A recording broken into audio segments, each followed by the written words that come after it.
All right, welcome back. So we're continuing our unit on flight. You've done two previous experiments. One focused on the concept of balance and gravity and how basically all items look to find a balance or an equilibrium. So if it's off, gravity will force it back to in a balanced position and how we can correct those. You also looked at drag and the factors that affect flight in terms of the size of the plane, the materials of the plane, and how when things change, we need to make adjustments to make sure that our planes fly true, and the concept of drag. This experiment is going to focus on Bernoulli's principle, which is one of the critical elements of flight. Previous to this video, I've posted a couple of informational short videos that kind of helped explain the concept of Bernoulli's principle. And what I really want you to focus on is the use of Bernoulli's principle and how it affects experiments we're working on today. Because essentially with Bernoulli's principle, we're able to achieve lift, which is important for flight. So some terms we've looked at are balance, drag, and lift. So today we're going to look at the concept of lift. And you're going to do about 4 experiments that help reinforce that. Remember to not only observe what you're seeing, but explain why you think it's happening. So if you see something happening, you have to kind of say, well, why I think this is happening. And you can do a bit of research. You can ask me. I'm really looking to see you to be able to connect what you see to why you think it's happening. Okay? So the first experiment involves several pieces of paper. The first one is simply take a piece of paper. I'm going to do it by profile. You're going to hold it, and I want you to blow across the paper. Okay, so you're going to hold it as this. You're going to blow across and observe what happens. Okay, what does the paper end up doing? Okay, the second experiment that I want you to do is to take a piece of paper, fold it in as a tent.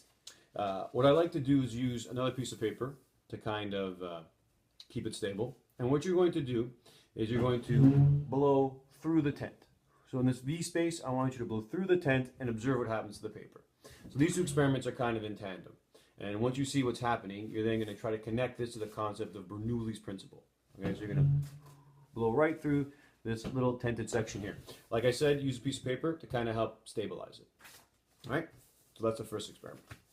Again, everything's at the back table, just like in the previous experiments. For the next experiment, you're going to take these 2 cups and this ping pong ball, and you're going to try to get the ping pong ball in that cup without touching the ball. Again, we use the concept of Bernoulli's principle to get this done. A couple of key things here. You're going to place the cups, it's very close, 5 centimeters, but you're going to place them perpendicular, lined up as such. I just do this as a side if you look at the distance. Okay? The thing for this experiment, a couple of things. What you need to do is you gotta get low. So what I'm going to do is I'm going to get low. A couple other things you need to do is I would use your fingers to hold the cups. So see how I'm holding the cup like this and place this down so that there's some stabilization here. Okay, you may want to do this as partners again or on your own. And what I want you to try to do is blow across the top of the cup. Not down into the cup, but across the lip of the cup. And see what happens. And see if you can get this ball to go into here. Okay, so you'll be blowing right across the top, right? And you might have to do some force. These experiments are a bit persnickety. It's a fancy word, which means kind of not difficult, but they take a little bit of focus and energy, and they may not work on the first shot. So don't get frustrated. All right, a couple of key things here. Hold on to your cups, all right? And as you blow across, see if you can, anything that happens. Again, observe what's happening, and then again, connect it back to the concept of Bernoulli's principle, right? Can you really get a sense of what's happening and why things are occurring? All right, that's experiment number 2. The next experiment, you're going to get balloons at the back. You're going to blow them up, relatively the same size. Now, I know these are bouncy.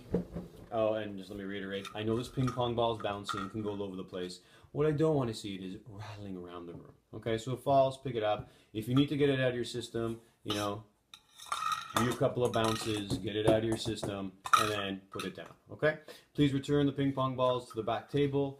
If it rolls around, just be mature about doing your experiments, please. Again, with the balloons, you can blow them up. If need be, you can do the old bounce it. Okay? You can even get a little spike. There you go. 1 spike, and you're done. Okay? And it's out of your system, and you can move on. You're going to take these 2 balloons, place them about yay far apart. Okay? And then what you're going to do is hold them up above your head. And you want you to do is blow between the gap that is in between the balloons. So you're going to be blowing in between the gap and observe what's happening. Okay? So before you do that, try to think to yourself, all right, if I have 2 objects and I blow between them, what do I think is going to happen? What do you think intuitively might happen? So as you're blowing between, you're going to notice something that occurs. And of course, write that down. and record your answers. Any questions at all during the experiment, you can always come see me. Am I not doing it right, sir? And if you're doing the experiment and you're not sure if something's happening, come to me. Sir, can you watch that? And I'll let you know, just like with the candle experiment, if what is happening should be happening, or I might have to do a couple adjustments. The key is the gap in between, okay? And you want to blow right in between this experiment. An extension of the balloon experiment, okay, is to take two other objects. Usually what they say to use is soda cans or pop cans in Canada. So there's an excuse to drink pop or V8 if your parents want you to drink V8. And see if you can repeat the same thing. So you're going to take two items, place them relatively close, okay? And then you're going to blow in between the items and see if you cannot have the same thing happen to these two items that has happened to the balloon. Now there's a difference. These items are much heavier than the balloon, okay? So think of an airplane, right? We're trying to draw comparisons that we did a little experiment with balloons, which are much lighter, and think of then now replicating this with two heavier items. So when I blow in between to get the same result, my breath or the force that's in between these two items probably has to be greater or of a greater force. Okay, the energy that I'm giving has to be greater. Now, as I breathe, my air kind of gets dissipated throughout. It's not a focused breath. So the question is, how could I replicate this experiment, create the same energy or greater energy?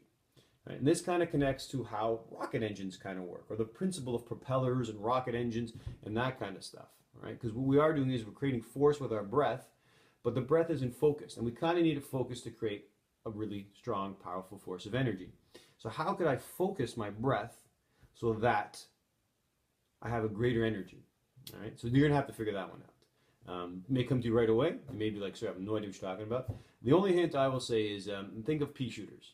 And if you don't know what a pea shooter is, ask your parents, or I can tell you what a pea shooter is. It's something we did as kids when we were being silly in class. Of course, it's strictly prohibited and would not be tolerated anywhere today. But the concept could work with this. Okay? So just to review, we have 4 experiments. Okay?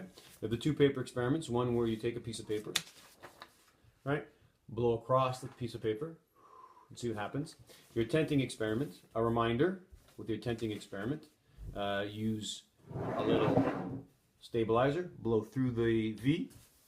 The magic ball, can I get this ball on this cup? Again, the distance is important, okay? Don't have to be so far apart, okay? Also, you want to blow across the ball. Oh, there's Gary Gold. He's making an appearance. Gary, you interested in science? All right, and again, you want to get low, hold your cups, okay, when you're doing this experiment, and you're blowing across. You got to kind of get parallel to this, to the cups, okay, for the force to be there. There's the balloon experiment. All right, where you hold the 2 balloons, okay, blow in between and see what happens. And of course, can you replicate the experiment, which means repeat it with larger objects? So that's what science does. So they take something technically in a lab and they say, okay, it works with these items, but how do I work on a larger mass? Think of the newspaper airplane. Think of the cardstock airplane, right? They were heavier, larger, so you need a greater force. If I take the same 2 items, okay, can I replicate what's happening there? And how do I increase that force? Again, think of the pea shooter. All right, and of course, at the end, the best part is I can pop my balloons, and there you go. And of course, put the balloons in the garbage. Okay? Happy flying!